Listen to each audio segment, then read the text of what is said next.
Cyril Gane contre John Jones, c'est confirmé pour l'UFC 285. Donc en effet, ce combat devait initialement opposer Francis Ngannou, ancien champion poids lourd, contre John Jones, sauf que ça s'est pas fait pour diverses raisons. Celui-ci étant devenu agent libre à la suite des désaccords contractuels, c'est Cyril Gane qui le remplacera au pied levé le 4 mars prochain pour le plus gros main event de l'année et certainement l'un des plus gros combats de l'histoire. Rappelons d'ailleurs que le combat contre Francis Ngannou et John Jones devait avoir lieu à l'UFC 282 voire même 281, mais déjà à l'époque il avait été repoussé. Donc on va déjà essayer de comprendre comment est-ce qu'on en est arrivé là. Alors il faut savoir que ce week-end, il y avait le premier main event de l'année, à l'occasion de l'UFC Vegas 67 dans mon souvenir, qui opposait initialement Imavov contre Gastelum, sauf que Gastelum, à cause d'une blessure à l'entraînement, a dû être remplacé par Sean Strickland. Donc le combat s'est finalement fait en light heavyweight et non en catchweight.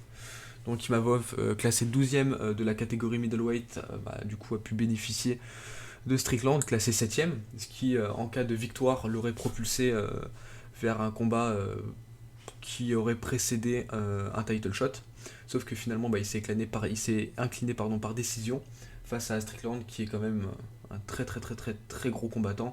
Rappelons-le qu'il même s'il avait fait un combat de merde contre Pereira, avait quand même bien géré Cannonier, et pour beaucoup, il était vainqueur contre Cannonier, et pour moi d'ailleurs.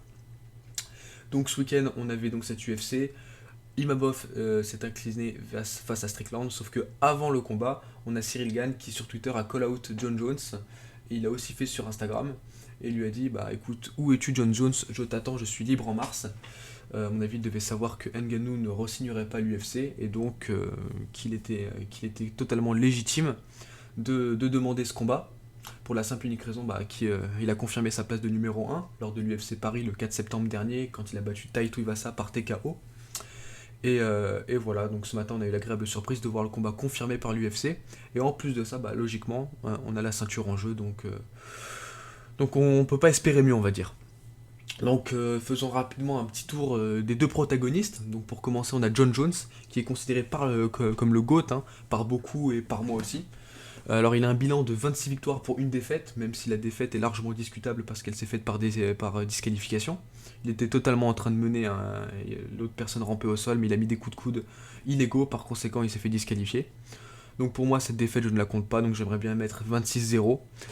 Donc il a 26 victoires de manière assez polyvalente, parce que quand on regarde les Sherdog, il a 10 KO pour 6 soumissions et 10 décisions, donc on voit quand même que c'est un athlète polyvalent, que c'est pas forcément un gros puncher qui va chercher les KO, que c'est pas forcément un maître du sol qui va tout le temps chercher la soumission, mais quelqu'un qui est polyvalent qui va aller chercher le KO, la soumission ou même la décision.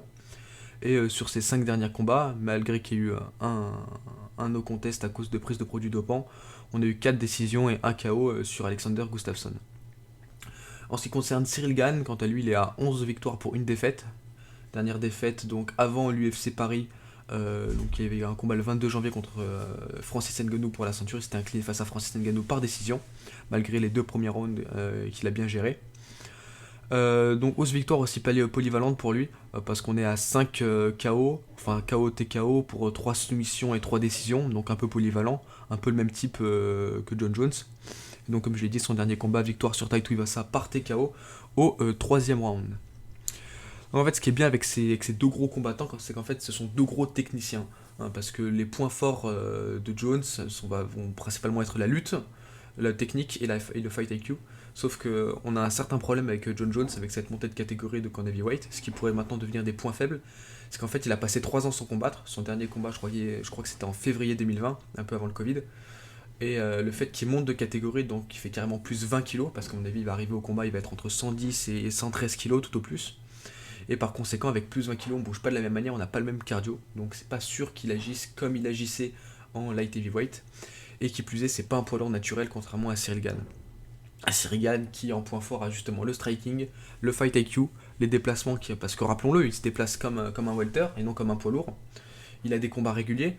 Son dernier combat, donc, c'était il y a 5 mois contre Tai Tuivasa. Et il a un excellent cardio. C'est très dur de fatiguer Cyril Gane.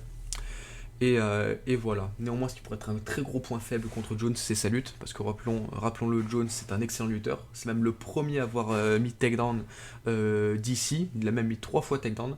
Donc ça peut être un vrai problème pour Cyril Gane si John Jones arrive à garder ne serait-ce qu'un semblant de sa lutte qu'il avait en light heavyweight. Donc par conséquent, c'est très très très très difficile de pouvoir prédire qui va gagner ce combat. Surtout qu'en fait, il est dans pas longtemps du tout. Donc Cyril Gane n'aura pas énormément de temps pour se préparer. Donc voilà, niveau pronostic, c'est assez compliqué. Mais ce qui est sûr, c'est que ça va nous offrir un très très très beau combat. Pas forcément un combat où on va avoir beaucoup de coups, on va avoir un KO à la fin, beaucoup de sang, mais un combat qui sera très axé sur la technique.